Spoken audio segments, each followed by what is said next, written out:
الحمد لله رب العالمين.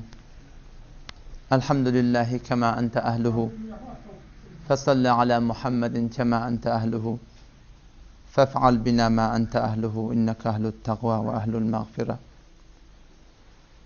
الحمد لله الذي لم يتخذ ولدا ولم يكن له شريك في الملك ولم يكن له ولي من الذل وكبره تكبيرا. سبحان الله وبحمده سبحان الله العظيم.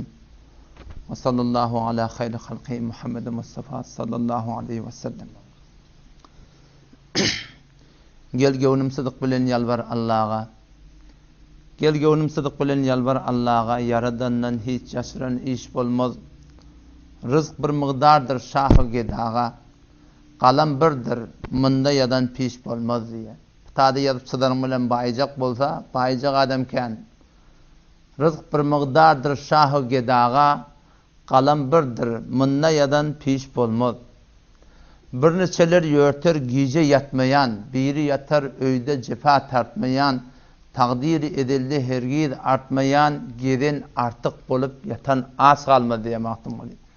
Bir qoçyigit yalan dünyaga gelse, qalqan qılıç çöhrek tufrası bolsa, qalqan ebiyanqı sifere deydi Türkmenle. Bir qoçyigit yalan dünyaga gelse, qalqan qılıç çöhrek tufrası bolsa, yalançıda avray imanı bolsa, 80-90-100'den artık yaş olmaz. Kimseler devletmen, kimseler garip, kimseler hayır edip zekatını verip, kimseler ömründe nan deyip verip, kimseler de düşük yatlık aş olmaz.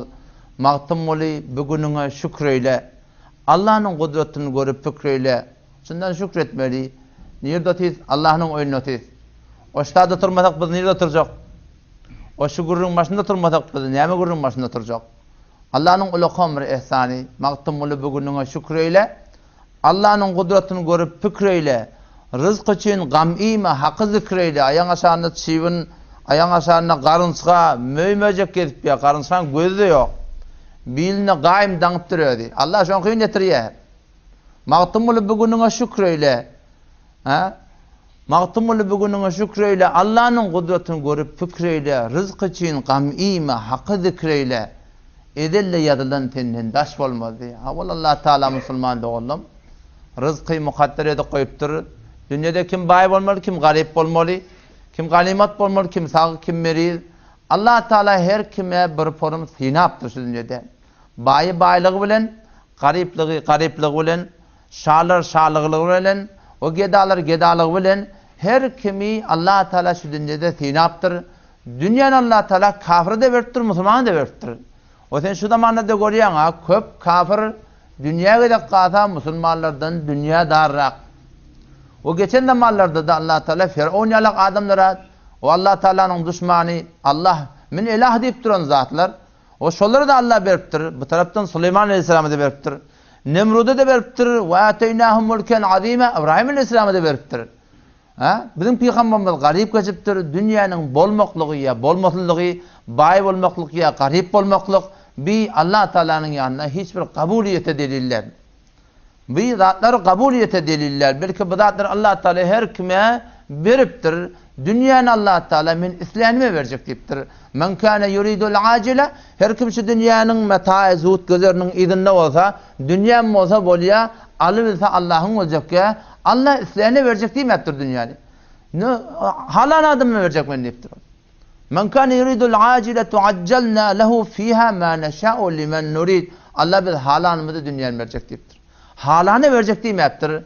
Ama dini, diyaneti, ahireti, cenneti, o dünyanı Allah Teala İslam'ı verecek deyiptir. Ve yehdi ileyhi men yunib, her kim yalvarsa, sığınsa, doğruyun izinde olsa, doğruyunu ödese, Allah şu Müslüman doğun hatmi min hidayet edecek deyiptir. Ve Allah Teala mulkamır devleti, elhamdülillah işip durstak, biraz dinden, diyanattan, dünya ahiretten gurrun etmeklik. Belki Allah Teala biz şu dünya nehme maksat bilen iberiptir. Şoň akynda gurrun etmeklik. Allah bizi yaradıptır. Bir de evvel yokmuştuk. Şu alem cahanna hiç zat yokmuştuk. 7 kat asman yok, 7 kat yer yok, insanların hiç gayti yok. İnsanlardan avunca yıllar dünyada yaşayanmıştık. Hele de yaşap yerler, ama onlar dünyanın abadan erermiştikler, Sonra olar fesad edipdirler. Olar Allah'ın emrine ora o dağı dümene başka bir kavılıptırlar. Dünyanın hılavatı insana verilipdir.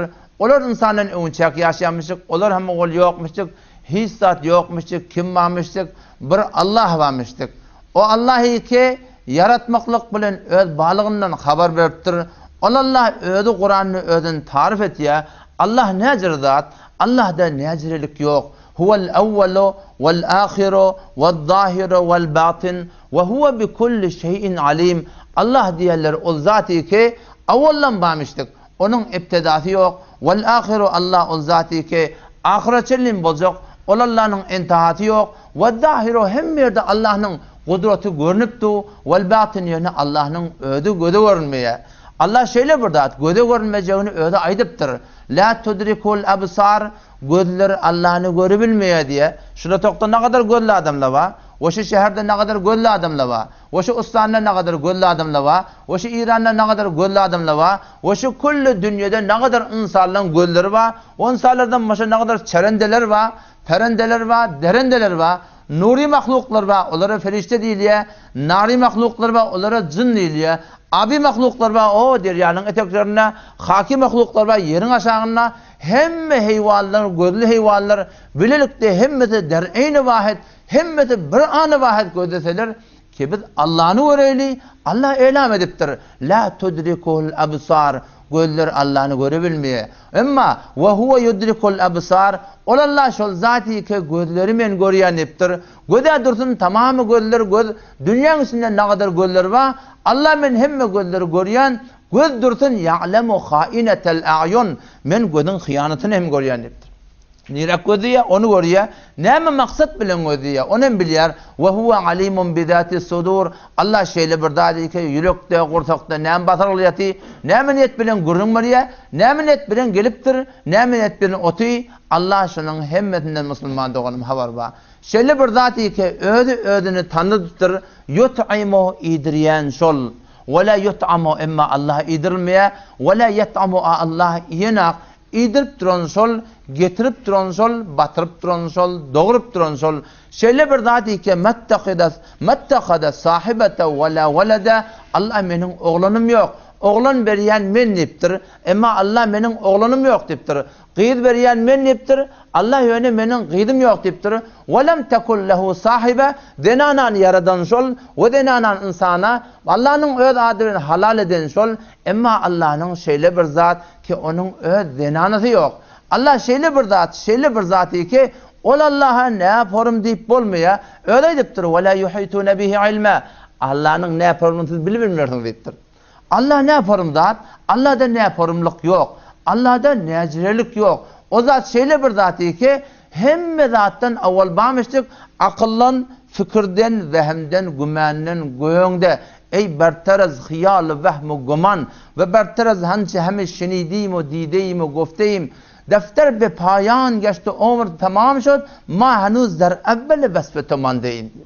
Peygamber Aleyhisselam öz mübarek mescidine oti Belal Habeşi radıyallahu anh bilen bir adam gelipdir çarwa. O düzde gelipden çarwan biri bir tavat emma ol Arap. Kur'an'ı düşünýär, Arap hem bir tavat hem bolsa, Peygamberin kemini düşünýär, bir tavat hem bolsa, ö dillan gelip mescidin böwrüne Allah ne umene durupdyr. Ya men la tarahul uyun. Ey Allah ki, ey zati ki gözler seni görmeýär, ve la tukhalidu zunun. Ey Allah ki akıllan, fikirden, vehmden, gümänden sen göýüňde. Ve la yasifuhul vasifun. Ey Allah ki tarif etýärler, sen tarif edip tökedi biljekkä. Maşina alýan, motor alýan, öýt alýan, öňe perde alýan, näme alýan? Bir güne uýan, iki güne uýan, üç güne uýan, ýadyýan. Eşde oturalada ýadyýa. Emma Allah şeýle bir zat, her kim her näce tarif etsin, Allah'ını övüp tökedip biljekkä. Walaw annama fil ardı min şeceretin aqlamu vel bahru yamudduhu min ba'dihi seb'atu abhurin ma nafidat kelimatullah. Allah diýipdir, hemme ýeriň ýüzündäki bağlar galam bolsa diýipdir. Yerin yüzündeki hemme bağlar kalam olsa ve tamamı deryalar mürekkep olsa Bu deryaların üstüne 7 barabar yeni derya olsa, şular yazmanda dursa Allah'ın tarifini, Allah'ın kudretinden, Allah'ın bir acayip zatlığından, Allah'ın ilminden, Allah'ın biliminden, Allah'ın kudretinden nefis bular tökünür diye. Ama Allah'ın kelami, Allah'ın tarifi bular hiç vakti tökünecek ya. Ve la yasifuhul vasifun. Yani karnı adamını dua ediyor. Dua edinde tertip şeyle yöne. Önce Allah'ını övmeli. Ondan sonra salavatı vermeli Peygamberimize. Ondan sonra dillen aytmalı. Ondan sonra yine salavatı vermeli. Ehl-i sünnette bir kav tertipçi. İnne be Allah'ın evveti. Ve la yasifuhul vasifun. Ey Allah'ı ki seni tarif et yerler tarif edip tökedebilmeye. Ve la tugayyiru havadis. Ey Allah'ı ki alem cehennem bolturundat. Gün tutuluyor, ay tutuluyor. Allah'ın farkını de. Yer ösüye, ösmeye. Allah'ın farkını de. Yağın yağıya, yağmaya. Allah'ın farkını de. Gece ululuya, kıyıtkılıya. Bu hiçbir dat. Allah'ın farkını de. Ve la yakşed devair. Ey Allah'ı ki alem cehennem inqilabatlar boltu. Cengler boltu, kudetalar boltu. Padişahlar öldürülüyor, padişahlar evvel oluyor. Allah'a hiç fark etmeye. Ey Allah'ı ki ya'lemu adede katril emtar. Ey Allah'ı ki yağının katralarının deneleri neçe. Sen şunu biliyorsun. Ve adede varakil aşcar. Ey Allah'ı ki bağlar ne kadar bağ var. Şu kümmedin ödünde. Ve Gülistan'da ne kadar bağlar var. Ve İran'da ne kadar bağlar. Dünyada ne kadar bağ, bakça, sebzicat var. Ey Allah'ı ki şu bağların yapraklarının tani. Sen şular neçe dene, şunu biliyorsun. Ve ya'lemu mekailel bihar. Deryalar ne kadar tuva. Yağmur derya gittik. Allahu Ekber, anırdım. Ulukon mevşeliye. Şu gözü hep tuğan, lurkullap geliye. Şu üstüne yoklayacak kadar ödün kot izleter biliyorsun. Ya Allah'ı keşi deryaların suları ne kadar, neçe litre, şunu biliyorsun. Ve mesaqilel cibel. Dağlar neçe kilo daşı var, ne kadar ağır, şunu biliyorsun. La tuvari minhu sema'un sema'a. Ey Allah'ı ki 7 kat ödünü asman. 7 kat asman ödün tenden basırsak kapılmaya. Ünelekem divar anasını görüp bilenek. İnsan ara birden tahir olsa anasını görüp bilenek. Ama Allah şeyle bir zat. 7 kat asman üstüne du. Birbirini ödünü Allah'tan basırıp saklabilenek. Ve la arzun arza. 7 kat yer hem Allah'a beraber. Menetenlikle namazın aşağında ne ama biz haberimiz yok. 7 kat yer hemmeti Allah'ın nazarının didinin beraberine hemmeti beraber hiç fark edenek. Ey Allah'ı ki şeyle Allah'ın övüptüha. Allah'ın tarif et diye. Ve la cebelun ma fi va'rihi. Ey Allah'ı ki dağlar eteğine kadar di. Senden basırıp sakla bilmeye. Ve la bahrun ma fi qarihi. Deryalar hem ödünne ki eteğine kadardır senden basırıp sakla bilmeye. Deryalar var diye şeyle çüngür. 12 kilometre diye. Günün nuru doğruca gelip üstünden kavudip de kızgın vakti kavudip deryanın üstünden nur verse, angrıyık yetse 400 metre yere çelim nur veriyordu. Onun angrısı karanqı, zulumatun fevqaha ba'd. Üstüne karanqı, lem yekad yaraha, elin görüp bulanak, şöyle bir karanqı diye. Ama Allah şundan haber var, Allah'ını övüp, soram dua etti diyen kıyaslı adam. İc'al hayri umri ahirehu. Ya Allah men umrumun ahirini hayır eylendire var. Ve hayri ameli havatimehu. Ya Allah menin ahirki amalimi behterin amal aylandırıveri. Ve hayri ayyami yevmel hakefi. Ya Allah men behterin günüm ol bir gün aylandır ya Allah. Kim men sen Allah'ın mülaqatı deyin etti. Dua etti diye. Peygamber onu çağırdı diye berik geldi diye. O geldi diye. Belal Habeşi radıyallahu anh Peygamber soradı ya Belal öyle bir rapam dedi diye. Peygamberin önünde size bir garip kâvat bulanak. Kâvat buluyor, 2 aylap buluyor. Peygamberin önüne zat yakmadan, yemeden çireyim, pişirmeden çireyim. Ot yanına. Öyle bir Rabbam ya Belal. Onu ya Resulullah bir bölük kızıl var etti. Bir bölük kızıl varsa gitti şu an Allah geldi diye. Gidip alıp geldi diye adam. O zaman çağırdı gel berik geldi diye. Gel berik dedi diye yanka. Om geldi diye. Om dedi diye sana peşkeş, sana hediye dedi diye. Onu biliyor musun? Ne için sana verdim? Onu ya Resulullah doğanın kardeşlik gerekli mi? Ona yok. Doğan kardeşlik gerekli. Ne için? Bu husne senhaiki alallah. Sen Allah'ın şicre avadan övdün sen dedi. Allah şöyle bir zat Müslüman doğanım ki hem zat şunun elinde insana öyle kudretinin kökediptir. Yani öyle göde görünen ak yöne. Kudretini tamam koyup ediptir. Aladan bilen turyan Allah yeki ödün tarif ediptir.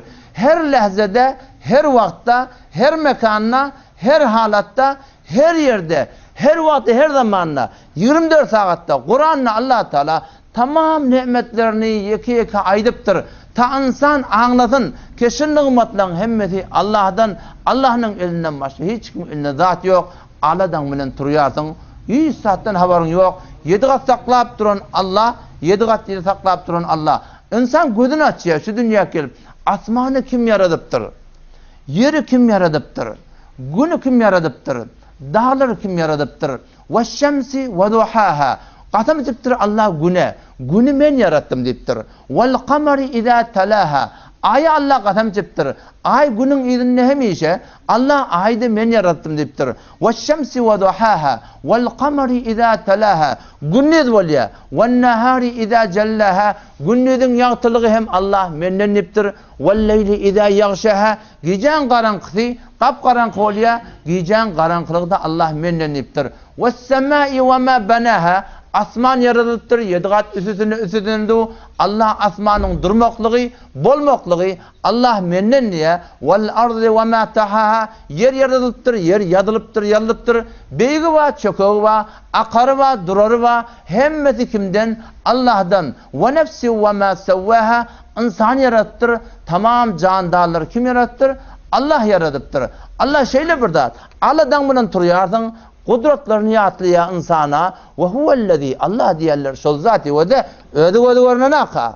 Hemme de şöyle edipti o yöne. Göde görünmeyen edipti. Hemme de şu göde görünmeyen Allah bile morttu. Yöne kudretini her yerden görsen kudretini yıkan aşkar ediptir.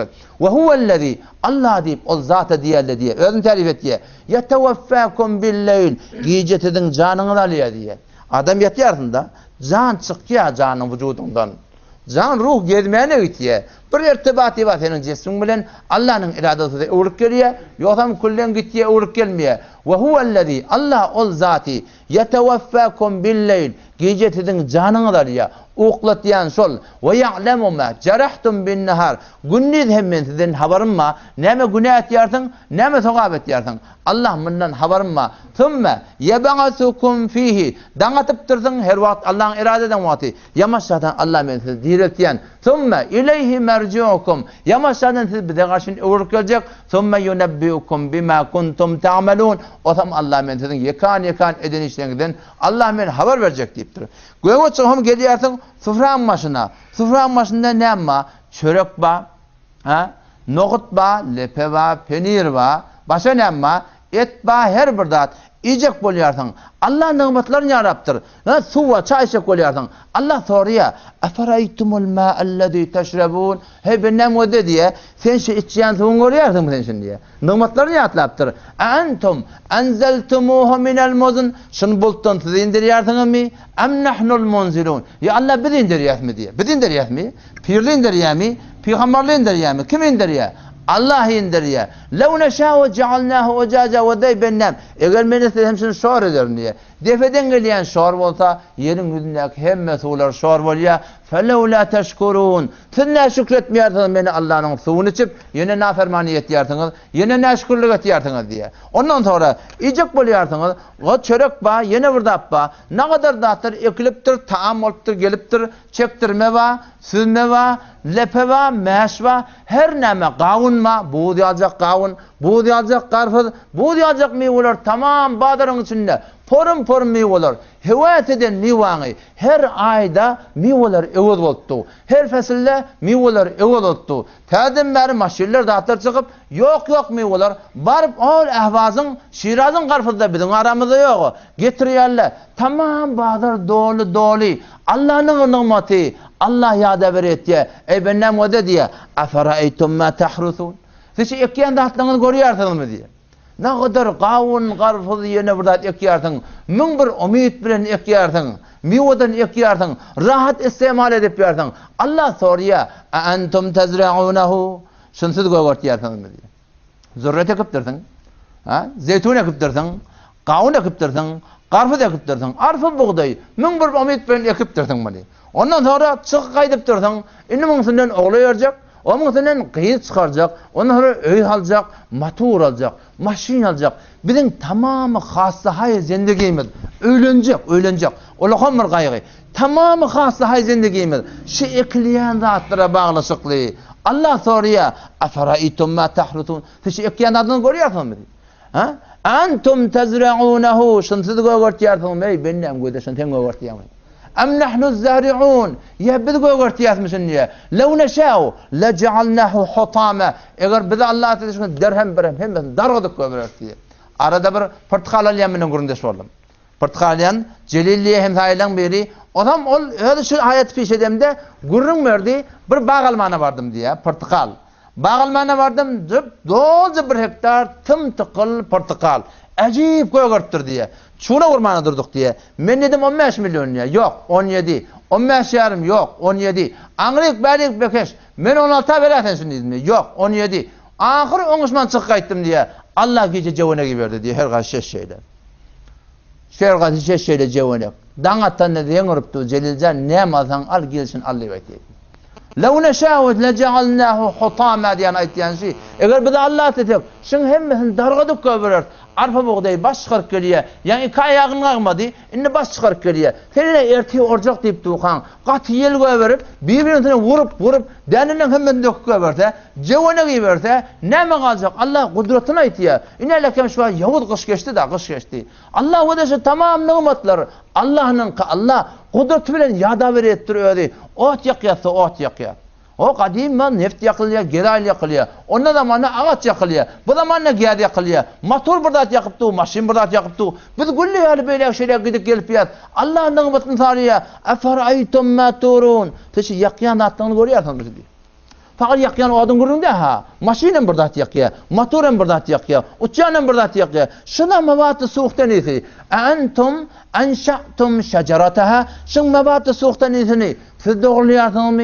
Em nahnul munşiun. Ya biz doğruluyorsun yıldatlar. Oğlun ma, kıydın ma. Ondan sonra ağtığın ma.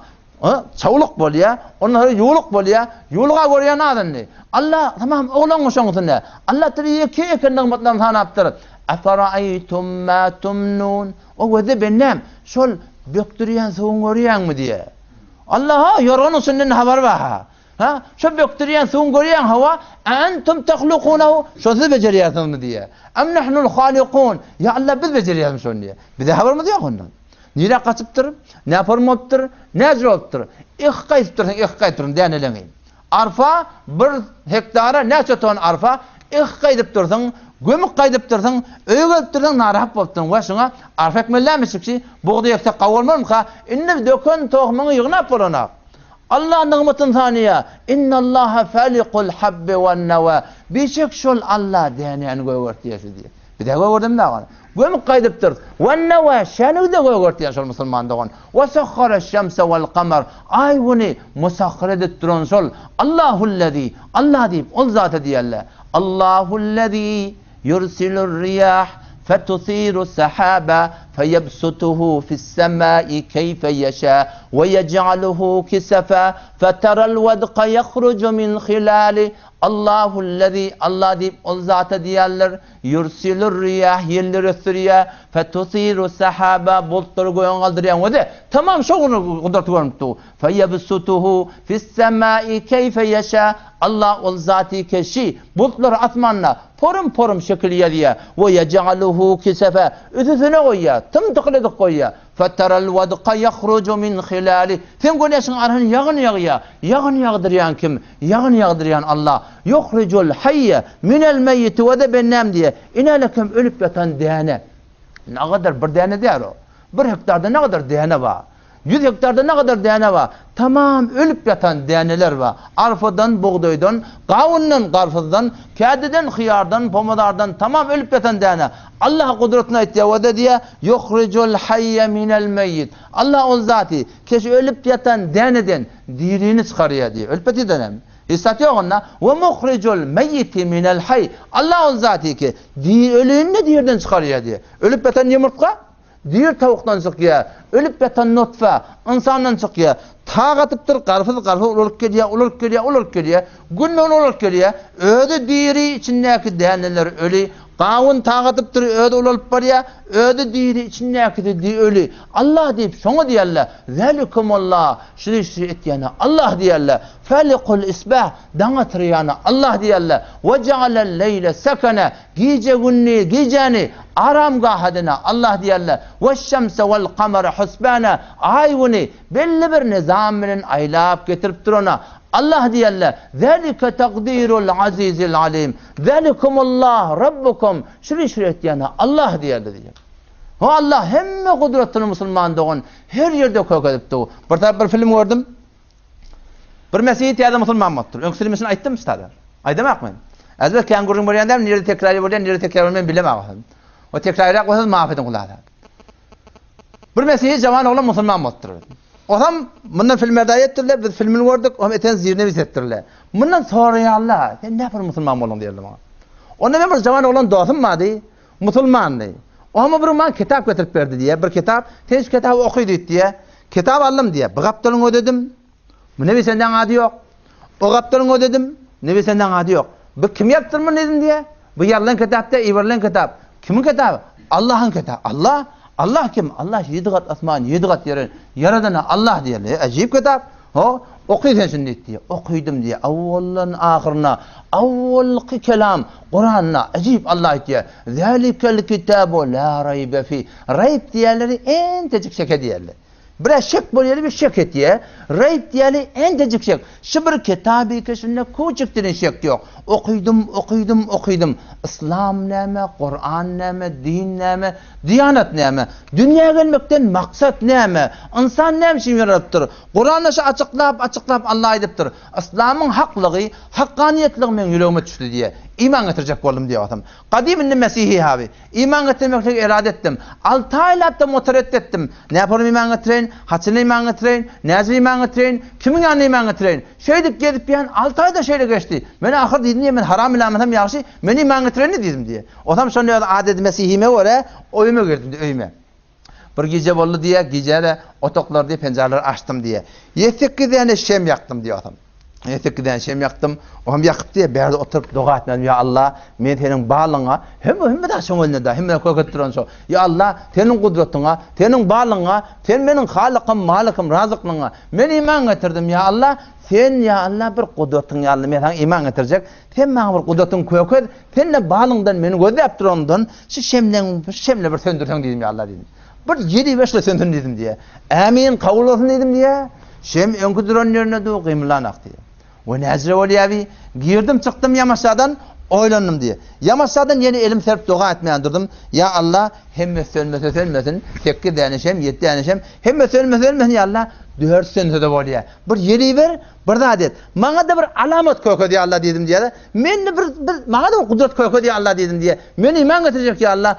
Kabul olsun dedim diye. Yine şimdi önkü cayını du kıyımından ağatlan diye. O hem bir girdim çıktım. O nerede olka? Bana hiçbir kerameti, bana bir aşkar bir kudreti kokacak ya mı? Ben hem bir iman getirmedim ka. Yamaçtan yeni yalvarmaya durdum diye. Ya Allah gözüme döneyim başıma döneyim ya Rabbim. Sen bana iman getirecek. Şu bolan bir yürütün de ya Allah men razı. Bir kudretin koku diye Allah bana. Bir has bir alamet koku diye Allah. Yamaçtan amin kabul olsun. Eğer tek köşem yan tokan par ya kıyımlı yanat yok. Bir de ne yüreğime çıktı diye şu Kur'an'a kaptalımda. Şu Kur'an Allah diye yüreğimden burada. Kur'an okuydu diye. Kur'an'ı aldım açtım diye. Şu ayet geldi. İnne fi halqis semavati vel ard.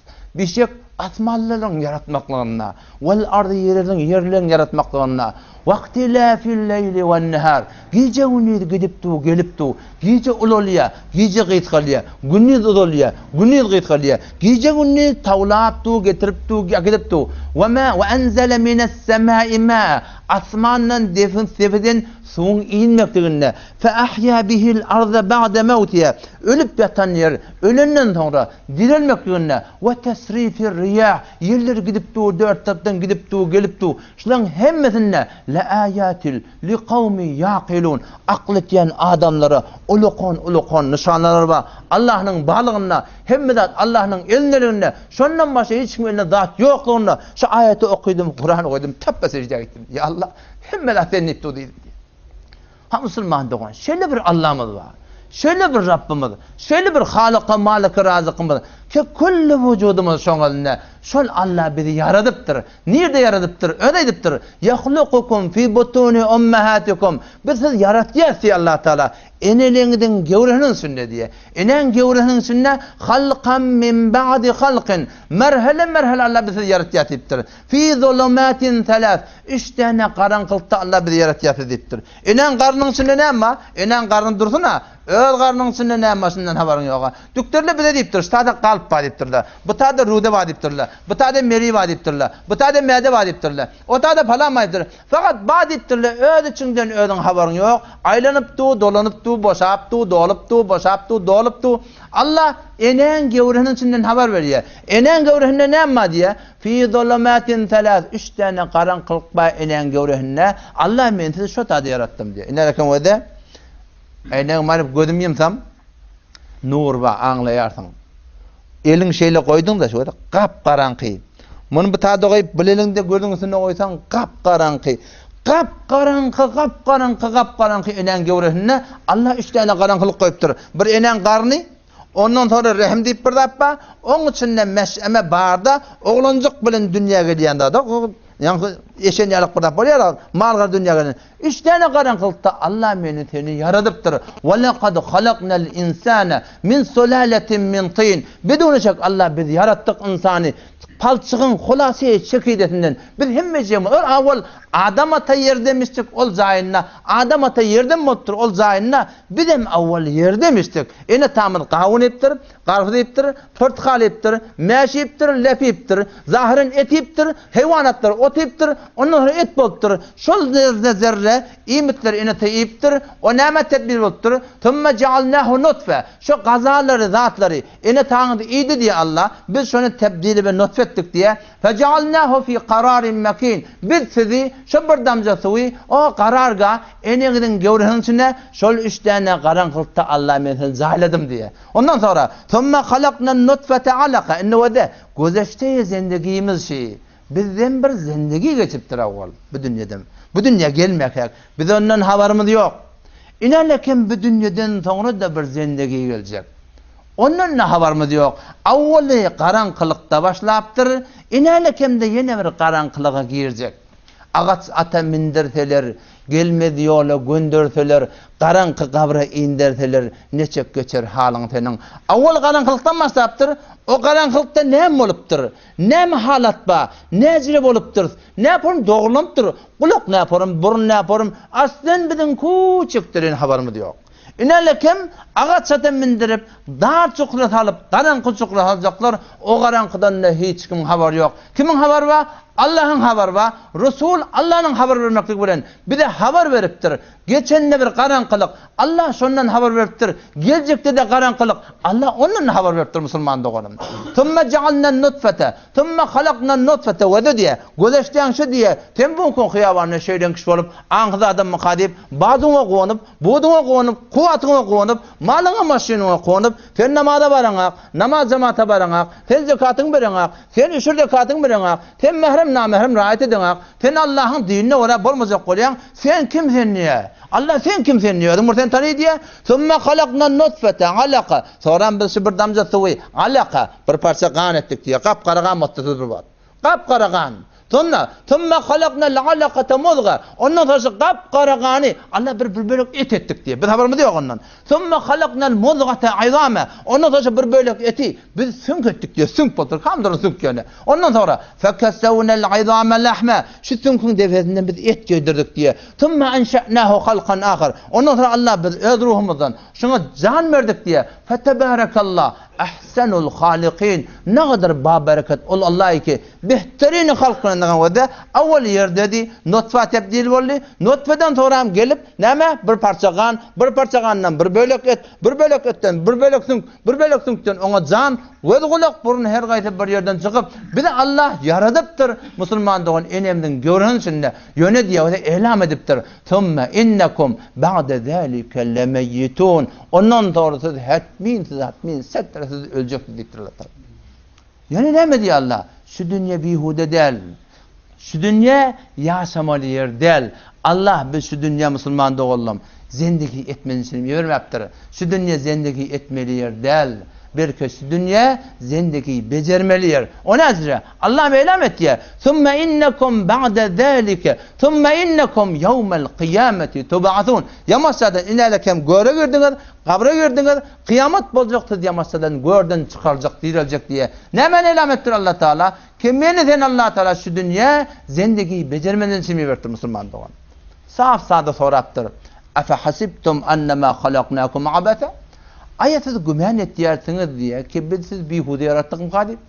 وَمَا خَلَقْنَا السَّمَاءَ وَالْأَرْضَ وَمَا بَيْنَهُمَا بَاطِلًا. Allah asman yer. Ve şun arasındaki tamam zatları biz Allah batıl yaradımdak. Hemen türü bihude yaradımdak. Bu bedun maksat da. ذَلِكَ ظَنُّ الَّذ۪ينَ كَفَرُوا. Bu kafirlan gümanı bi. Kafirlan yaqini bu dünya hemen türü dünya o dünya yok diyen güman bu kafirlan gümanı ya.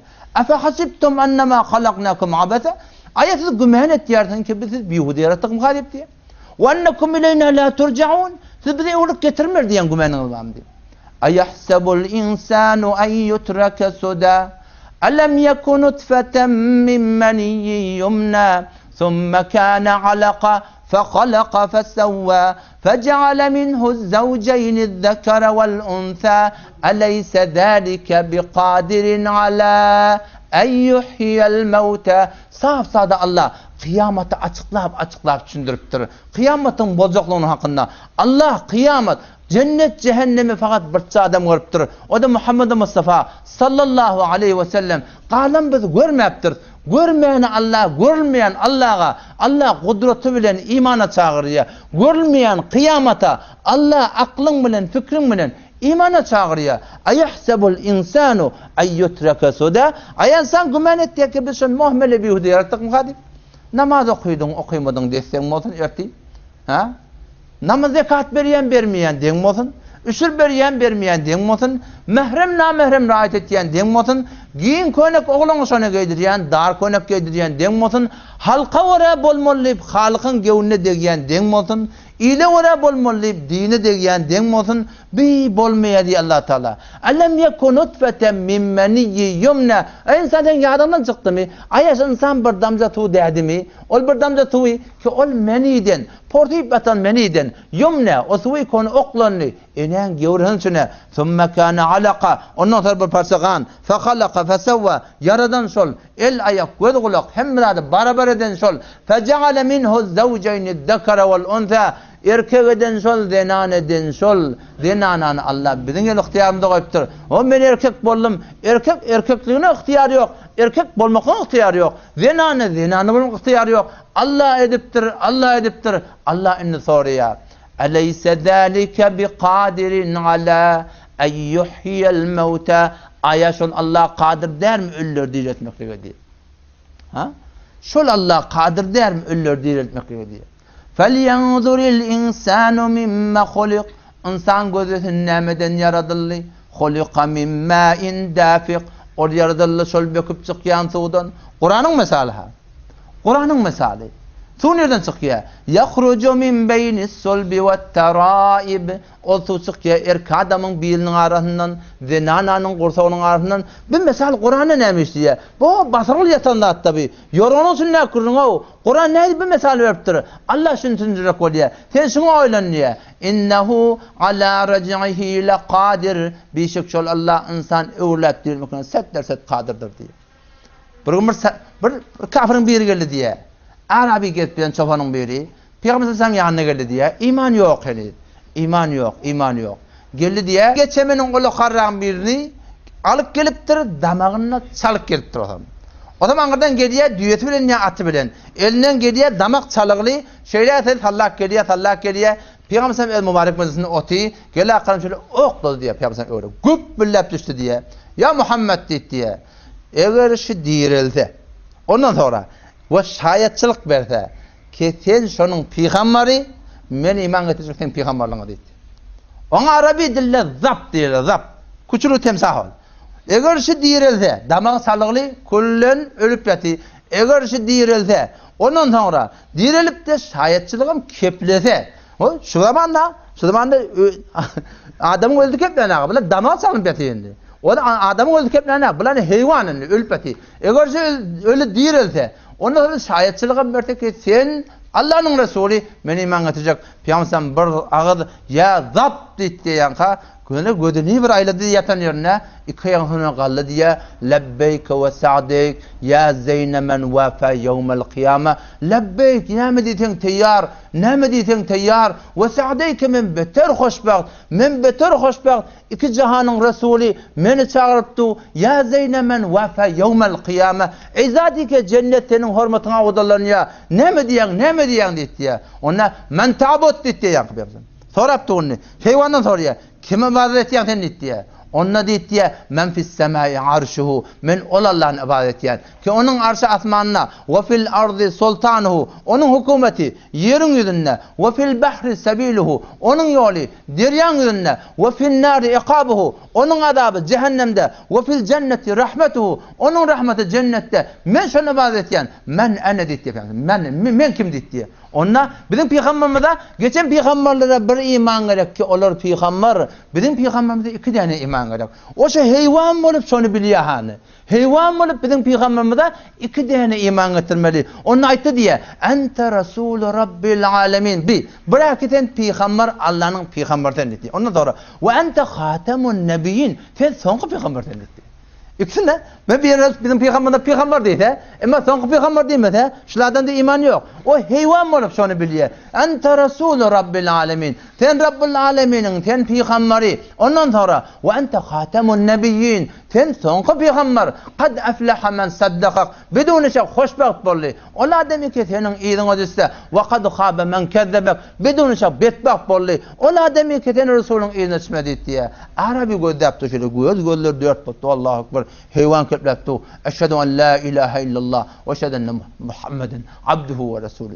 Onun gözlerine mucize kökülüp durduğun, Müslüman doğun, Allah tarafı her yılda adacağı bir taraf yadın onu ülpeten yannak diriltiye, ülpeten qarağan diriltiye, ülpeten yılgın diriltiye, ülpeten alman diriltiye, hemmeti neyemeden çireyim, insan oylandın, fengduru ila asari rahmetillah, yağından sonra Allah'ın nazar rahmetini vedde, keyfe yuhyil arda ba'de mevtiha ne yaparım Allah şu ölüp yatan yer ölünden sonra diriltiye ne yaparım şu ölüp yatan yer diriltiye ne yaparım yannak diriltiye diye Allah Teala göde de diye ne yaparım yannak diriltiye ne yaparım qarağan diriltiye ne yaparım diriltiye bundan misal maksat neme inne zalike le muhyil mevta bişik şu Allah hatmin ölürdü diriltiye Osman zindagi Ahmet Berayı bendegi zindagi bi bendegi şermendegi tapsan da dünyada mülkü İskender Zülkarneyn Kur'an Allah'ta dastanı getirtir ve yes'alûneke an Zülkarneyn kul se'etlu aleykum minhu zikra inna mekkanna lehu fil ard ve ateynahu min kulli şeyin sebebe feetbe'a sebebe hatta iza belaga mağribe şems şöyle bir padişah fethedip o mağribe varıptır hatta iza belaga metli'a şems fethedip var maşrağa varıptır. O şu bir padişah. Ondan sonra ölecek bana ne mi dedi diye vasiyet etti diye. Mena baryan ikelim talazadan çıkardan edin dedi diye. O ne mi deyip? Adamlar görsün kemenem boş var yani şimdi dedi. Adamlar görsün hemmet men ebberip var yani. Mulku cihan galip var ya. Tapsan da dünyada mulku İskender Qarun'un mali hem bolsa müyesser ahir bolursun yerge barabar gevuningden menmenlik satayıcı bolma ha men malım men oyum men yurtum Müslüman doğan yalan vurun mağrur bolup gezme ömrün gülüne men cavan bu kabristana bar Hazreti Ayşe radıyallahu anha aytiye kullama kana leyletuha min Resulillah sallallahu aleyhi ve sellem yahrucu min ahiril leyl ila'l baqi Peygamber her vakti ki menin avatim bolurdu men yanıma gelirdi men yanında çok gece bolmadan şonna ahir gecen vaktinde o cennetil baqiye karşın çıkardı diye kabristana bar ziyaret eder diye esselamu aleykum dar kavmin mu'minin salam ver diye bir kabristana ve inşallah ve atakum ma tu'adun gadan muajjalun şu vade berliyati irtiba kıyamet ba cennet ba cehennem ba şu size vade berliyadi şu sizin başınıza gelli ve inna inşaallah bikum lahiqun yusafun. Bidem sebdert ettiğin yanında barzak deyip. Peygamber Allah'ım mağfir. Lehlil baqiyil garqat. Barıp kabristana dua edip çıkayt ya Müslümanlığın. Kabristan buğun kun badar boluğlu müteessifana. Kabristan buğun kun bir hutçay boluğlu de. Kabristan barıp oylunmalıyor. Fikretmeliyor ve de hey inaleke Muhammed geldi garabaşyati, Kadirni huyyati, Ferşid ermişiyati, Yunus tekiyati. Ne doğatlamaydı yani yorumlar yani nakilleri. Ha tamam doğat olurlar yati. İnaleke mağrur yati de birden bir gün barcak Müslüman da. Mağrur bolup gezme ömrün gülüne. Sarılarsın bir gün hadan yeline, 100 yaşap düşsen acal eline, sağından soluna bakınca olmaz Müslüman doğan bir gidecek şu dünyada. Allah biz şu dünyaya ölmeden şeyimi veriptir. Kalmadan şeyimi veren daha yok. Hemme cemiyet ebedi ekber gidecek. Neme değil dünya kırdığımız abat bolsun. Biz hemme cemiyet hoşun edinler. Ve hemme cemiyet hoşbahtın edinler. İnsanın kavariyan da hoşluk. Her kim şu dünyada ne kadar adam yaşap ya yerin edinler. Muhtelif işlerde, muhtelif dillerde, muhtelif şoğullarda ve muhtelif renklerde imanı ba imansız hemmeti bir dadın edinler. O ne mi? Hoşun edinler. Hoşbahtın edinler. Arameşin edinler. Asayişin edinler. Müslüman doğanım Allah Teala şuna bir nüsha koyuptur. Şu nüsha ne mi? Dine oraya olmaklık. Dine öğrenmeklik. İslam'a oraya yaşamaklık. Allah vaade veriptir. Men amile salihan min zekerin ev unsa ve huve mu'min. Sadece men tercüme edeyim. Her bir erkek denani ki meni Allah bilen peygamberime uğrab olsa. Kime uğrab olsa? Meni Allah bilen peygamberime uğrab olsa. Türkmenistan'da bir direk şu arba. Bizim umum ene talamızın aytiyan kefi. Beter galat fikir. O şu deyapten ma bizim zindagimizde şu kun doğru aramış tapmak kıymettir. Ene talamızın umum Türkmenistan'ın şu arna mı? Ol halka ora boluvermelidir. Halka ora vatan halkın hemet melonna. İle ora boluvermelidir. İle ora vatan dinin hemet melonna. Allah kredi hoşbahti veriptir. Hoşbahti gerek Müslümanlığın asayiş gerek, aramış gerek. Hemmemiz gece günlüyüz. Yılı 10 kay şunu edinna.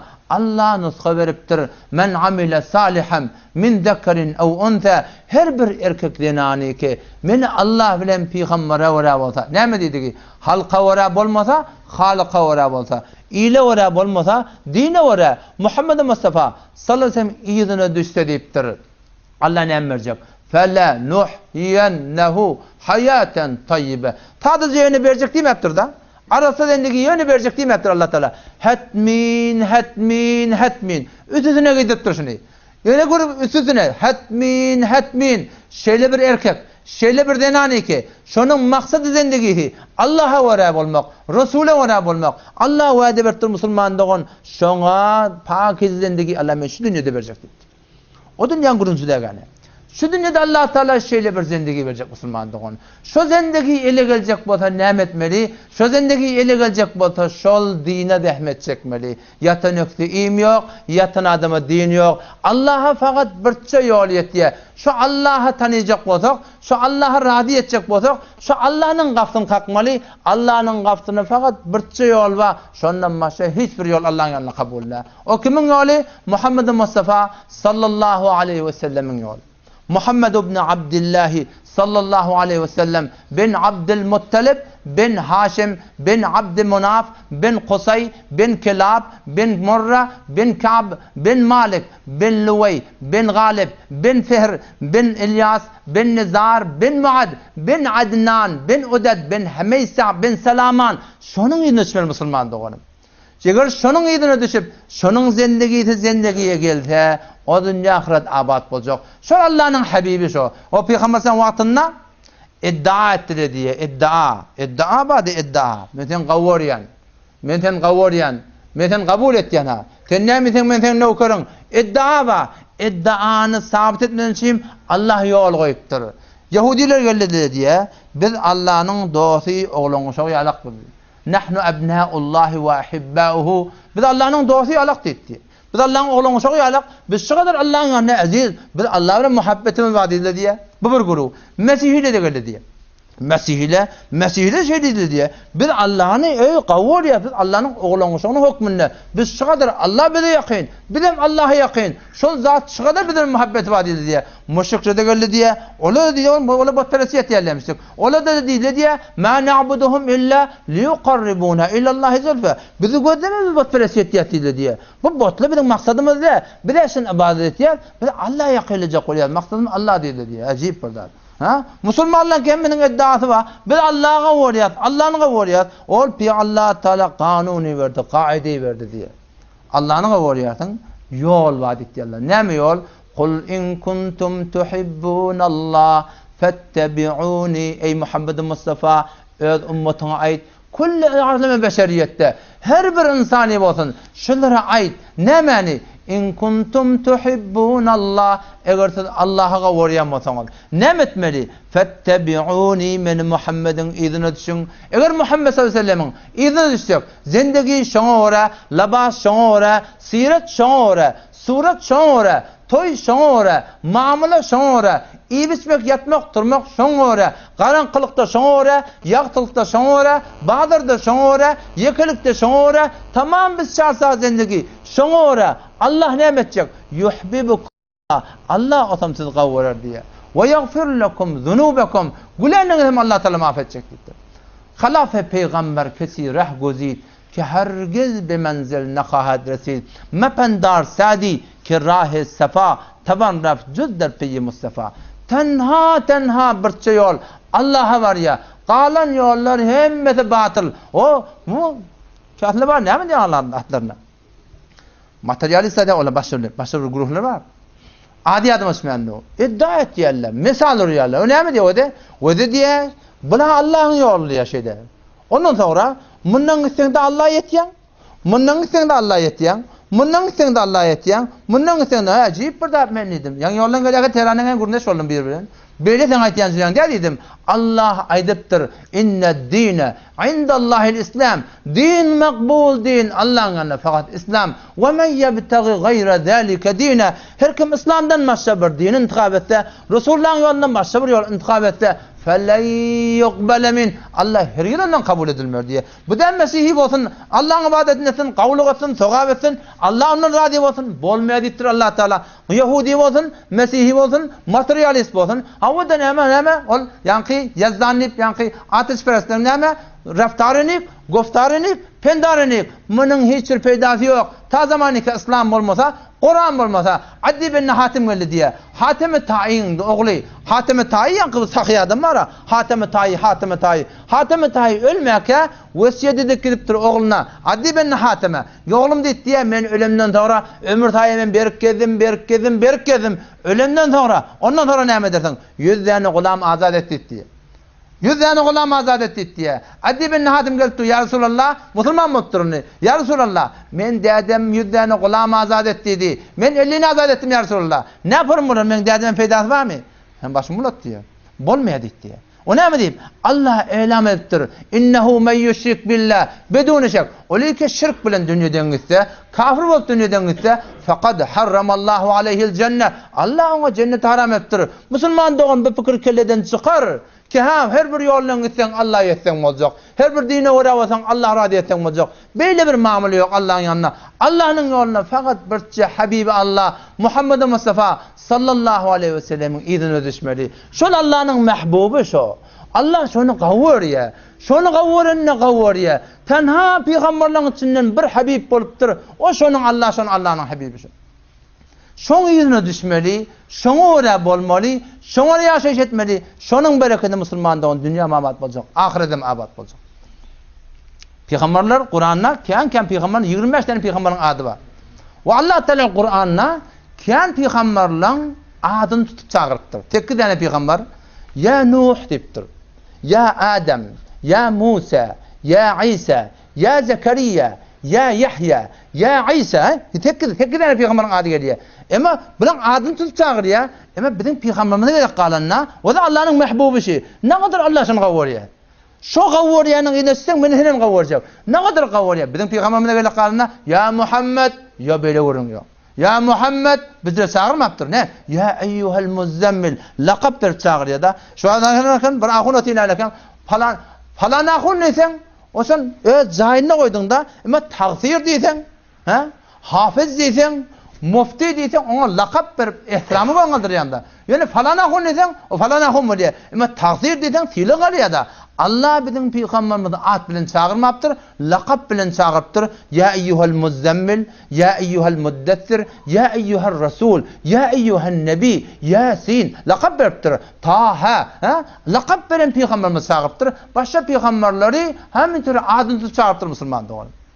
Kur'an'da başka surette geliyor. Kur'an'da geliyor. Selamun ala Nuhin fil alamin. Salam olsun Nuh peygambere. Tamam alemler cahilna Nuh peygambere selam olsun. Selamun ala İbrahim. Selamun ala İlyasin. Selamun ala Musa ve Harun.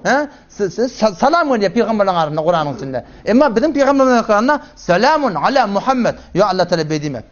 Şöyle bir fiiliye, şöyle bir fiiliye.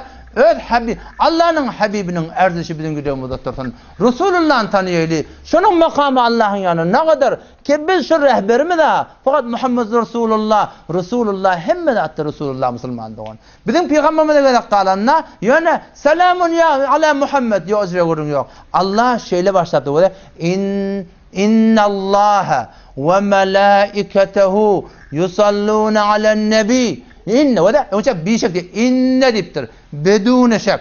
Ondan sonra deyip başlayalım işte. İnnel gafura, innel kerime, innel rahime. Allah Teala'nın kendi adları var da ama zatının adını getirip du. İnnallâhe. Bir şek Allah Teala.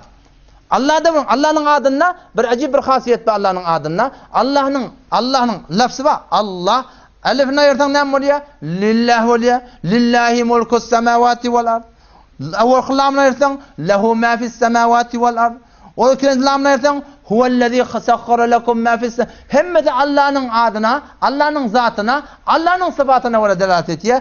Allah bizim peygamberimize kaside yaptı ve de inne bedune şek. İnnallâhe bir şek Allah Teala dittir. Ondan sonra vel melâiketu deyip başarıyamıştık. Bir şek Allah Teala ferişteler yusallûne alen nebi. Peygamber salavatı böyle deyip başarıyamıştık. Bedim yaptır. İnnallâhe bir şek Allah Teala. Ondan sonra ve melâiketuhu Allah'ın ferişteleri diye ha. Yine öyle adını getirttir. Yusallûne alen nebi. Şu Peygamber'e salavatı veriyor. Ya ne mi dedi ki? Rahmetini nazil etti. Ne mi dedi ki? Yer yıkılsın, ay çağırsın, gün çağırsın. 7 kat asman yer yıkılsın. Hem midat dargasın. Cebrail ölsün. Hem İsrafil ölsün. İsrail ölsün. Yerin önünde hiçbir candari kalmasın. Tamamı ferişteler hem ölsün. Ama Allah baki, Allah onda da ölsün. Habibine rahmet iyi verip du, rahmet iyi verip du, rahmet iyi verip du. Şeyle bir Habibi Allah'ın Müslüman'dan ümmetiydi. O Resulullah sallallahu aleyhi ve sellem şu dini bana sana yetirmeden çüreyim. O ne kadar gıylık çekiptir. Şu dini keşfun kun öyle götür ha. Yetenekte imi yok katına adama din. O din ten fikret Mehmet türü bizim aramızda gelin mi kaldı. Maqtum oli özgü dini bozdular. Iqlim şehir gedilir. Cefa çekip din İslam'ı dediler. Kafa geliptir. Şehir geliptir. Ne kadar gıylık çekiptir. Hemmesinin nemetir kim gıylık çekiptir. Bizim peygamberimiz gıylık çekiptir.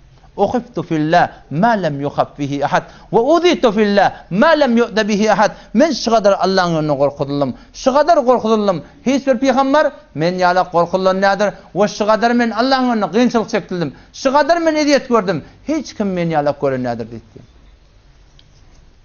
Peygamberimiz Hazreti Abdullah bilen Amine izdivac etti oğlan gövrede galiya Hazreti Abdullah gitti Medine karşı hürmet ökemtir. Abdülmuttalib dedesi İveriye Medine karşı Allah'ın mukadderi oluyor. Medine'de Abdullah ölüyor. Bu taada Peygamber sallam taada bir rivayete var. Dünya geliyor, bir rivayete var. Dünya geliyor. Yetim oğlan atanı görmediği adam ata Medine'de ölüp kalıptır. Medine'de metfuniyeti. Bu taada Hazreti Bibi Amine var. Hiç edafa adam yok. Bir gam 19 yaşındaki denana, 19 yaşındaki denana.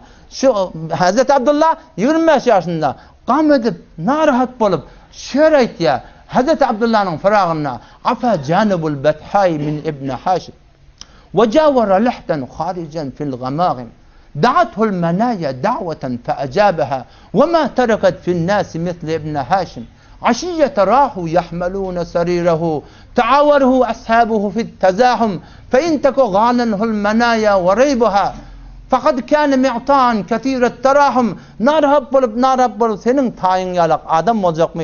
Senin ölmek gitti. Senin yoldaşsan akşam ara seni bir hile hürmet bilen zaledi. Narhab bolup qadiyin. Ondan sonra Hazreti bir amına 6 yaş oldur. Peygamberimiz 6 yaşında. Ebu Talip'ten icazet Abdülmuttalip'ten icazet diye. İcazet versen men Abdullah'ın kabrını ziyarete gidecek diye. Yani eller kullen 3 nefer. Hazreti bir amına var. Peygamber sallallahu aleyhi ve sellem var. Ondan sonra Ümmü Eymen bereket. Peygamber Hazreti Abdullah'dan galan bir tane keniz var. 3 çocuk gitti yerle. Bar yalla bir ay Medine'de galiyalla. Bir ay Medine'de galiyalla. Evlilik geliyalla. Evlilik yaşayın bir sanglahi yer. Sanglahi. Çüntlüğün daş var. Şu tada Bibi Amana, Hazreti Amana salim seyi salim. Ama Allah'ın mukadderi oluptur, acar geliptir. Bir denne bihuş olup, bir denne yıkılıp, bir denne bihes olup, şu tada yıkılıyor. Hiç kepecek oluyor, keplep bilenak. Kepecek oluyor, keplep bilenak. Ahir kaydan kepş olli. Kullu hayyin meyyitun ve kullu cedidin bal. Her bir diri ölecek ve her bir tade könülecek. Yönemene baryan, yönemen şöyle bir oğlan koyup baryan, şöyle bir oğlan koyup baryan. Alem cihan nurdan alımdan doldurur diye. Sonra dünyadan gitti diye. O tada o ne yaparım gömmeli dağışlık yerde. O bir suratında şu tada gömülüye. Peygamberden yumruk gelen oğlan. Ne bilen evlilik gelen oğlan. Ne yedinna. O mümin oğlancın elinden tutur. Oğulcum o tada gömtülla. Peygamber kavadrakta taklap eneni gömtürle. Oğlan nenen yedinna. Beylen o diye şeylen o diye. Neneni öğrenak. O man nenen gelir oğulcum bir gideyli. Nenen gelir. Böyle şeylerin göz diye sıp ya görüp durup kabrın sürü gömüleni. Şu tada gömüleni. Zın ya ölün kabrın sürü. Yamaşıda hanam zanam verin. Yür bir dadı bulur. Gideyli. Palan verin. Yumruk galak. 6 yaşındaki oğlan. Elinden tut ya. Haçan elinden tıfanını bilenak. Yenidin ya kabrın sürü. Nenem men nenemsiz gitmeyen. Men nenem olmasa men gidecek ya. Hanam zanam. Bir zahmet bilen. Alık kaydıptır şunları. Geliyor şu tada. Onu Halime Sadiyan yanına. Onu da Abdülmuttalib'in yanına. Onu da Ebu Talib'in yanına. Şu kadar geliyor. Muhammed Emin lakabını alan adam. Geliyor Peygamber sallallahu aleyhi ve sellem. Peygamber sallallahu sonra ne kadar gıyıllık çekiliyor. Cengi Uhud boldu diye. Peygamber sallallahu aleyhi ve sellem Cengi Uhud'da Hazreti Hamza şehit boluyor. Şehit bolandan sonra on kullen kafirler mustettiler diye. Ol Fethi Mekke boldu diye. Mekke'ni fethetmeli olanlarına. Mekke feth boldu. Peygamber sallallahu aleyhi ve sellem berden barya 8 neferin adını verdi diye. Şu 8 nefer eğer Mekke'nin gılafından yavşıp emdirmeden şu vurup öldürün söylüyor. Biri kim? Biri Vahşi Hazreti Hamza'nı öldüren. Hazreti Toran böyle Hazreti Vahşi. Ona haber yetiptir. Şöyle tende adın verili. Eğer şu Kabe'nin gılafından yavşıp durun da seni öldürülecek. Şondan kaçıp gitti diye. Kaçıp gitti diye kullan cette vardı. Böyle şeyler bukunuk geldi. Ahir biri bana deyip diye, o da deyip diye. Eğer iman getirsen, La ilahe illallah aytsan, Muhammed Resulullah'ın aytsan, sana hiç kim deyip bilmer, hiç tat deyip bilmer. Nece menbarayın, menbardan beni öldürüp betilleti, ona bir yol öğretti diye adam, bürünlü diye kav edip. Tellen çıkardı diye, doladı. Kullan takkal termek kemmez batırırlı, fakat 2 gözü görünüyor, Peygamber öz mübarek meclisinde oturuyor. Anırdan geldi diye, tamam sahabeler de otuyla şeyler. O ham şöyle tellerini asman durt diye. Eşhedü en la ilahe illallahu ve eşhedü enne Muhammeden. Açılık geliyor. Abduhu ve sahabeler birleşti. O Vahşi şak sımıcılı çıkmandır. Ya Resulullah Vahşi. Koyun da ettim diye. İslamı vahidin ahabbu ileyye min katli elfi kafir. Bir adamın musulman olanı. Men yanımda münan kafirin öldürülen kavdu diye. Kelime etti. İnni da ettim diye. Gel verik diye. Getirdi evine oturttu diye. Ay sen ne etti ya? Men ağam bir şiirdi. Hamza bir şiirdi. Sen şu kıyafet cossan mı lan? Sen ne yapalım Hamza'nı öldürdün diye. Ne yapaldın Hamza'nı öldürdün? Onu da ya Resulullah diye. Hamza'nı hemen deyişinde de orada bakırım turuyatın diye. Hamza men yanına barabilecek adamda yöne yağday şeyle diye. Mut'im ben Adi'ni Hazreti Hamza Uhud'da öldürüp de Cengi Bedir'de öldürüpti. Eymen ben Adi şonun doğunu bana şart koydu diye. Keten 3 neferden birini öldürdün. Sen azat. Kim ol? Avvalkisi Muhammed Mustafa sallallahu aleyhi ve sellem. İkincisi Hamza. Üçüncüsü Ali. Mena bellidir ki men sen yanına kolaylabilecek ya. Sen hemen oğulların hattı kırmızı çektim ben sana başlayacak ya. Hamza yan kaydan vurduğunu. Hamza'nın ben dişinde de oradan bakıp tutuyorum korkumdan etti. Ali'ni ben öldürmeden çıktım dedi. Men Ali bir nocavan oğlan men şunu öldürüyorum men şunu için gittim dedi. Bardım diye meydana. Tamam cenk dergiri boluğlu her kümet hedefren başakay men elimde neyse aylanıp diyen Ali'nin elinde. Ali'ni vurdum diye Ali'nin iki eline kılıç var diye. Başka adamda bir elbren vursa iki eline kılıç aynı kommayın yana bir taraf belek doğuluyor diye bir taraf belek doğuluyor diye bir taraf belek doğuluyor diye. Aynı gözün aylanışı yana gözün şöyle aylanışı şöyle şemşir aylanıyor diye şimdiden nedim diye bana yakayla olmuyor dedi. Bana yakayla olmuyor. Ama Hamza'nın üstünde diye Hamza nerede? Hamza'nın bardım mın dönük diyen şemşir. Bu diye tağın toğlanken gözlerine şu evden gelen dolap var kommayın yana diye. O hem ben gördüm ha şuna yakayladan olacak. Kaptala buktum bir dağsın yerine bardım. Nişana ala belledim diye şondan ya. Vurdum diye. Bir evurlu bana kavuladı men edimden diye. Canım çıktı diye. Kaçtım diye. Şondan gelip yıkıldı diye adam. Yıkıldı diye ondan sonra. Hende. O iman getirirdi. Geldi diye. O kafirler vurşanına. Onlar şehir edip erkek adamları izni dolarlamıştık. Nahnu benat-ı tarik. Nemşi alen nemarik. Vel misku fil mefarik. Vel durru bil mekalik. İn tukbilu nu'aniki. Ev in tudbilu nu'aniki. Firakı gayri vamiki deyip diye. Deyip diye erkek adamları hüvvetlendirirdiler, gayratlandırırlar diye, cengde diye, ahir ceng afa bollu diye bir tane hancer bilen geldi, Hazreti Hamza'nın kurtağını yardı, burnunu ketti, kulağını ketti, kabat yerini ketti, hem yerini ketti diye, hüvvet koynadı koydu diye. Kurtağını yardı, kalbini çıkardı, dişecek oldu, iyecek oldu diye, Allah'ın emrine daş oldu diye, tüykürdü diye adam. Sonra şu sebep oldu diye, birbirinden iman getirmek yerine Peygamber sallallahu aleyhi soraptı. Şeyle bollum hava. Hazreti Hamza'nı getiriptirler indi. Meydan cengi hatta Peygamber sallallahu görüyor şu kadar narahat. Ağatı kulak yok, burun yok, dodok yok. Tamam eliye kedik kursak garıglı ne kadar narahat. Peygamber Hazreti Hamza'nın cesedini koydu diye. Başka şehitlerin cesetleri getirilipti. Cinaze koyuluyor. Cinaze arkıtıyorlar. Hazreti Hamza'nın kuduğu yerine. Yine cinaze getiriyorlar. Cinaze koyuluyor. Hazreti Hamza'nın cinaze tuğu. 70 lira Peygamberimizin cinaze koyuluyor. 70 nefer şehit buluptur. 70 nefer şuna cinaze koydu diye. Ona mektubu diye otada gömdüler. Gittiler diye Medine'ye karşı. Medine varanına Ala Haşim'den fakat 3 tane hanımadı göçüp barıptı. Bir Akil, bir Ali, bir Hamza. Başka adam yok.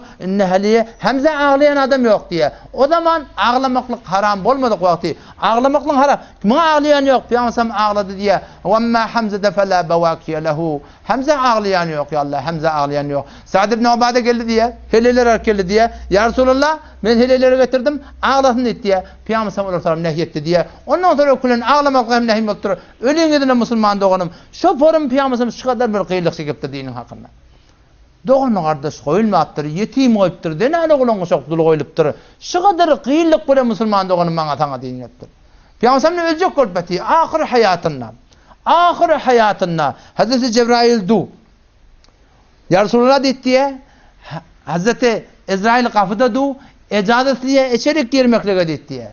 Ona şu anda çenim hiç ecazet almaktır fakat Peygamber ecazet du. İçerik giriyor ecazet diye ya Resulullah geldi diye. Esselamu aleyküm ya Resulullah. Ve aleykümselam. Geliver onu ya Resulullah dedi diye. Ayş meşit Allah tarafından hüküm şey. Keden ne çi yaşayacak olsan yaşatan ecazet dedi diye. Ödelinde koyuldu. Kalacak olsan kala. Akıtacak vatan akıtacak. Sen öyle ihtiyarında koyuldu. Ona Hazreti Peygamber Aleyhisselam Hazreti Cebrail'i ödet diye. Meşvera diyen yalak. Tenneme diyen görün. Ona Cebrail Aleyhisselam etti ya Resulullah dedi diye. Defede sana amadaki görün. Allah ta ten mülakatını bunu sizler dedi. Sana amadaki görün ya Resulullah dedi. O hem Peygamber Aleyhisselam şu vakitte da Hazreti bir Fatıma geliptir. Kulağına bırdat dedi diye. Yumuşak. Hazreti bir Fatıma geliyor. Kulağına bırdat dedi. Böyle şeyler aydanla. ağlamanıdır diye. Yine Peygamber kulağına bırak dedi. Yine güllü diye. Neydi gülüptür, neydi ağlaptır. Sonra soruyor. Onunla okuyordum şeyle. Men bariyan. Atasının öleceğine, Peygamberin öleceğine ağlaptır. Soramaydı diye. Menin hanım adamdan inki avul vatan bana tataşacak sen deyiptir diye. Ona soram gülüptür Hazreti Bi Fatıma. Hazreti Hasan geldi diye. Hüseyin geldi diye. Olar tifalap, bırtap on tifalap, bırtap mun tifalap. Muna uşap, ona uşap. Her vaqtda çellim şolar diye şo tifalap oturdu diye. Doğa edene Kerbela'da şehit bolacaklığı belli peygambere aydıltır avval. Ama bunları takdire tapşırıptır. Allah nimetine şonettin. Bulan hakkında edafalat yok. Hazreti Ali geldi diye. Hazreti Ali'nin koyar kurtağını kelleni eteğinip, isqap, avşap, bilinden kan tifalap. Biliydi ki Hazreti Ali'ye kan qiyinçilik edeceğini. Allah ona haber veripti. Şon kan doğa ederdi. Hazreti Ali aydardı diye. Kendisi hakkının kanı boyalmasa sen ölmürtün diye ederdi diye. Kendisi hakkının Hasan kanı boyalır karşı diye ederdi diye. Öden haber veripti diye ona. On sonra mınna veda etti, mınna Hudaya tapşırdı. Emma ümmetine veda kata ya Cebrail diye. Allah Teala men gidemden sonra ümmetim bilen näze bolar diye. Men ümmetim näze bolar diye. Ümmetim näme der diye. Qıydına dua edene, oğlan sana dua edene, körükünü dua edene. 20 yıl peygamberliğin sünnetinde bir taraf Hazreti Ali'ye veda Ali şefaatime menin qıydımdır ha. Atedama horedama hiç böyle gurun yok. Hasan Hüseyin Kerbela'da şehit olacak. Hiç bilen hakkında dua yok. Emma ümmetin hakkında ya Cebrail Allah'dan sonra değil. Men gidemden sonra, men ölemden sonra ümmet bile nimet çekti Allah Teala. Cebrail sen der anı vahid. Zatı bir misal Allah'ın yanına. Gidip geldi diye. Onu ya Resulallah Allah şey diyet ya na nakhzuluhum ba'dak tenen sonra tenin hürmetine atılana men bular irtiwa etmerin etti. Doңuz etmerin. Tilk etmerin, şagal etmerin, mesh etmerin suretlerini dedik diye. Tutar Allah'ta tutup dura. Ama geçen ümmetli yalak, ha? Olan kıyalak bolacak ki. Ha? Kavmi Beni İsrail geçiptir. Ha? Kenarı deryada balık tutmul lağın moltur olara. Tutmul lağını şemme olmuştukle. Şemme balıkları koyan yok geldi. Kalan onlar doğru ilmeyen tafılya, edavı tafılına. Buna bir kelek kurdu diye kaptalan ıstahır becerip ona su koyup balık dağıtta akara gaytiye su aktırıp onu doğdurup şemmeğini ondan sonra evin bağlap yek şemmeğini tutan kişi bolla diye Allah Teala şu edeni işte direkli şöyle işte direkli hiç şundan sonra kulle maymun etti diye hemşekler günahkarlar namaz vermek Müslüman doğdum balığı yemeden uluğundar namaz zamata çağırılıptı hayya alel salah hayya alel felah deyip balığı yemeden uluğun günah oğlan oşağımız daran diyen könek giyip Xiyabana çıkmakla Müslüman doğanım balık yemeden uluğun güne zekat garibin bayi öz malını kaçtırıp bir tümenem qartan bar yok malın haram etiye balık yemeden beter uluğun güne üçür vermeyen garibin malını kaçtırıp vermeklik kepleyende keplep yalan olsa da ant içmeklik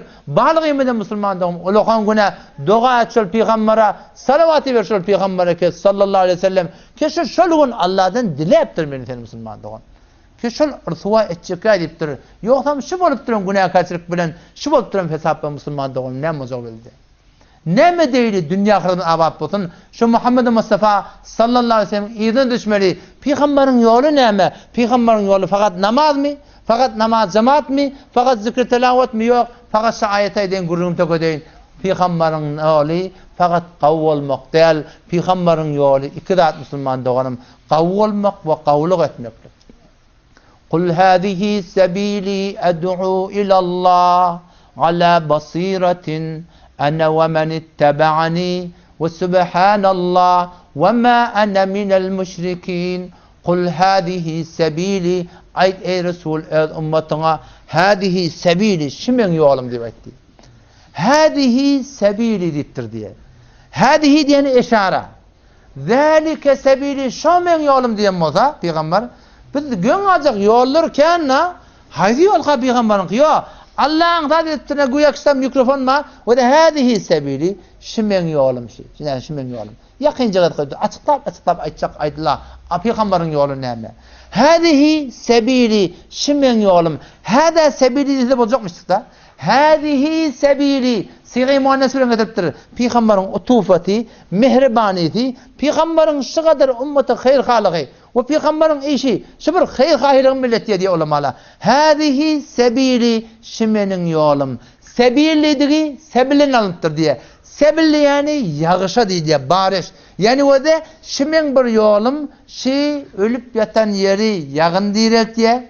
Şimen bir yolum ölüp yatan yürekler, ölüp yatan bila nispet cama, ölüp yatan bila nispet hanımada, ölüp yatan bila nispet fertler şimenin yolum bilen dirilecek. Ne yapalım yolu ya? Ne yapalım yolu? Ölüp yatan yer dirilecek. Ölüp yatan hanımada dirilecek. Ölüp yatan cama dirilecek. Kul hadihi sebili şimenin yolum ölüp yatan da diriltiyen yolluydu ki ed'u ilallah Allah'a karşı men çağıryan. Davet veriyor Peygamber. Peygamber men namaz okuyan neyim yaptır? Men zikretyen neyim yaptır? Men teheccüd okuyan yok. Bunlar da zahine gerek. Buna diyorlar kavvolmaklık. Peygamber gelmeyiptir namaz okuymadan süreyim. Namaz ki Peygamberin oğlu kaybolur mu? Hem Müslümanlara buyurun. Bir Peygamber'e buyurun der o. Peygamberin bir khas bir vazifesi var olmakta. O ne demiştik? Ed'u ilallah. Allah'a karşı men davet veriyen, dine karşı çağıryan, namaza karşı, namaz cemaate karşı, Allah basiretin, bir yakin bilen, hemin toride etsen amel etmeden etmeliler. Yok, şunu işmen vazife bilbetiyen. Ana, Peygamber öyle baytiye, şimenin işim Allah'a karşı çağırmak, dine zahmet çekmek, diyanata zahmet çekmek, dindariye zahmet çekmek. Ana, menin işim ondan sonra, ve men ittebaani, ey amene bi, bana iman getiren adamın da vazifesi diktir Müslüman doğan. Her kimin vazifesi. Kavvalmak, kavluğa çağırmak. Şu gruhe cemaat tebliğ aynen ketipiyara. O kâdi, dünyanın evde otalım sonra Karaçı ne yapalım tebliğ etmeli? Karaçı tebliğ etmeli. Avvala cemaate gitmeklik her kim öz hotsadihinden şey bittiye. Önce hotsadi, men şöyle bir hotsadi edeyin. Oğlun uşağıma dinin ürünü öğredi bileyim.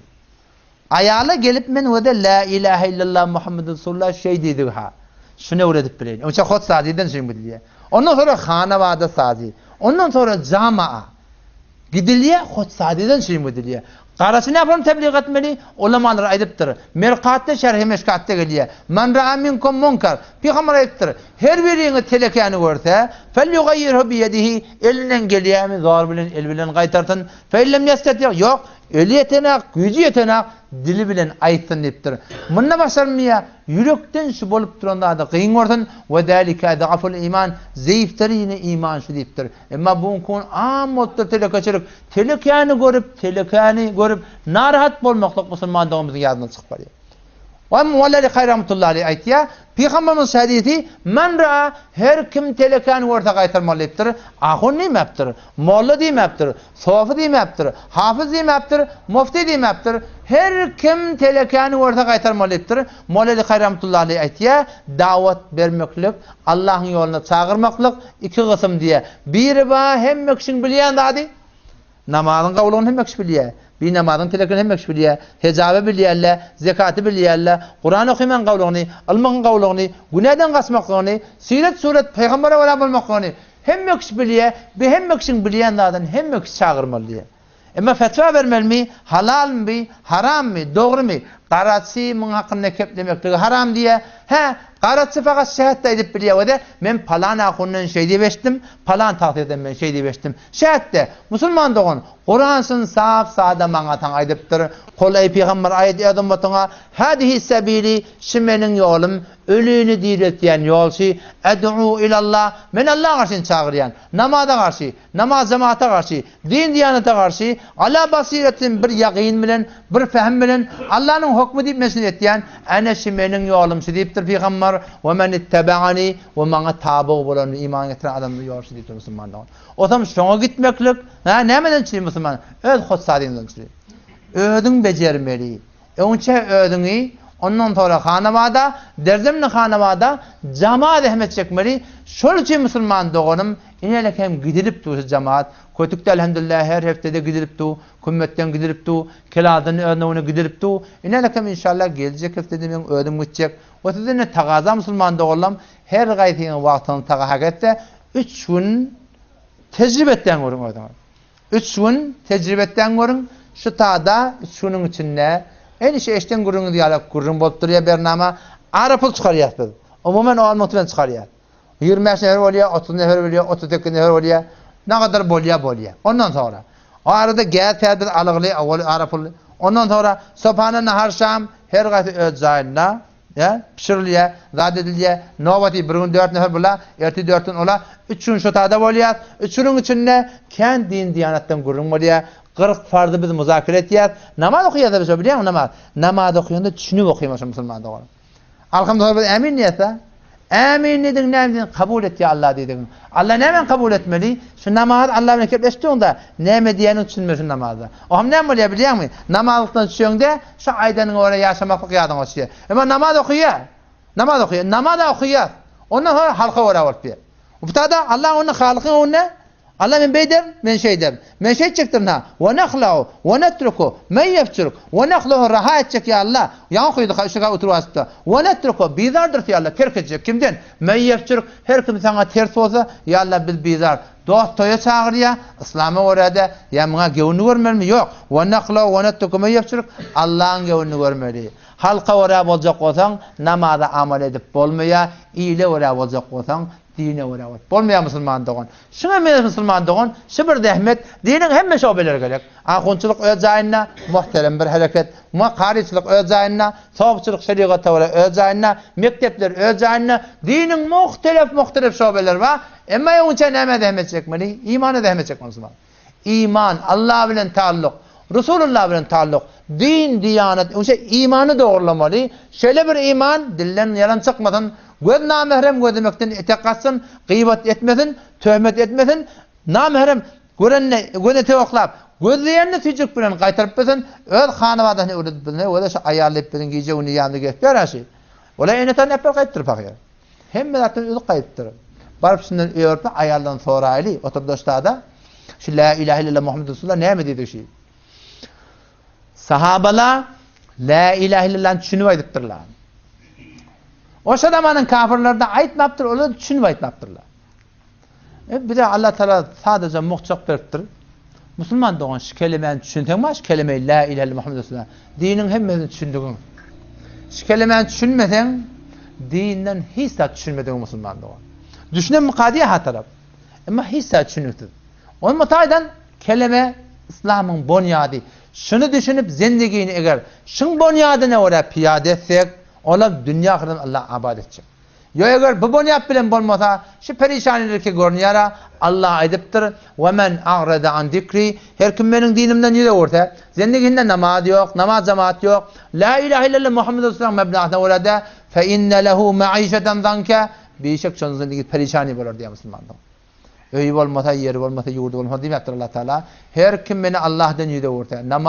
Namaz cemaat, din diyanattan İslam'a oraya bolmasa bäri başı öyle bäri başı beş namaz çağırılıptı da Allah Teala üç nefer lanet etiye diye. Biri adan çekilipti. Mescide gelmeyen adam. Allah lanet etiye diye. Sen tükeni yapman sen şurada da hayır kazanacak. 5.000 tümen, 10.000 tümen, 20.000 tümen kazanacak. O Allah'ın da laneti bolup duracak. Ondan sonra zindagi bereket gelmeli. O kanavada hoşluk tapılmalı. O sükun aramış gelmeli. Doğru olansak dünya gelmeli. İnhiyal etsemahalı cünüm Müslümanlar. Bäri başı. Bu ne 5 şot namaz. Mescide gelmeklige iman, kavi iman gerek Müslümanlar. Allah Teala hemzeden tevfik versin. Vesselamu aleyküm ve rahmetullahi ve berekatuhu. Ya Erhamer Rahimin, Ya Erhamer Rahimin, Ya Erhamer. Allahümme salli ve sellem ala Muhammed. آتنا في الدنيا حسنة وفي الآخرة حسنة وقنا لا تزغ قلوبنا بعد إذ هديتنا وهب لنا من لدنك رحمة ربنا هب لنا من أزواجنا وذرياتنا قرة أعين واجعلنا ربنا لا تجعلنا فتنة للقوم الظالمين ونجنا برحمتك من القوم ومكفينا حول من شر آمين اللهم صل على bağıştan burvat qatana qaydan bulamayın bilýär hatmy ma fedin Allah'ım kârak wagtyňy